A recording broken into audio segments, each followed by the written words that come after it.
Morning Cactus people, just a quick update this morning. Now I know that's not ideal filming with the sun coming straight in the potting house, the potting shed window, but I'm right in the middle of other things this morning and I thought, oh, to get this done.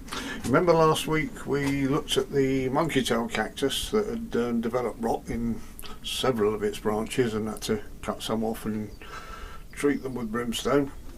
Well, I thought about getting it repotted today before I carry on with watering and everything.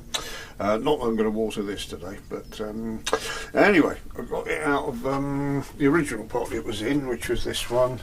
It was very well rooted. You can see the roots had stuck to the sides there. There was no crock in there to stop the drainage, to help drainage rather.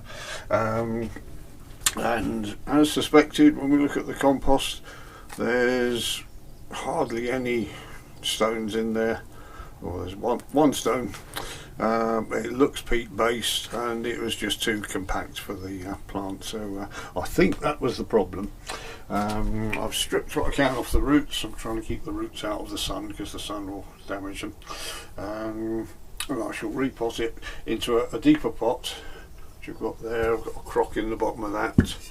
And I'm going to use a mixture of Ziggy's number 1, grits and bark, wood chip, composted wood chip. It's a nice open one, plenty of grit in it. So I'm going to pop that up into that and hopefully things should be alright from now on. I shall leave it, as I say, a week before watering. Just hold him up so we can have a look at what we've got left. So we've got the 2 main stems on that.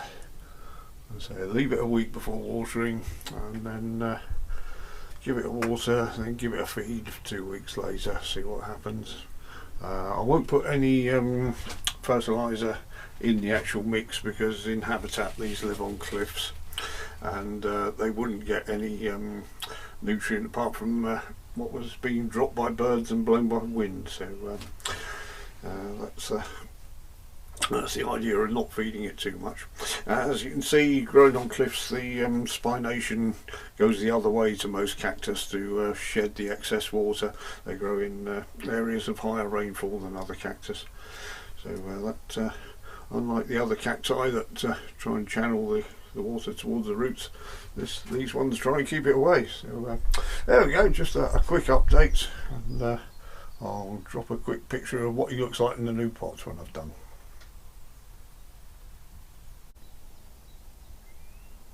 And here we go, back in position.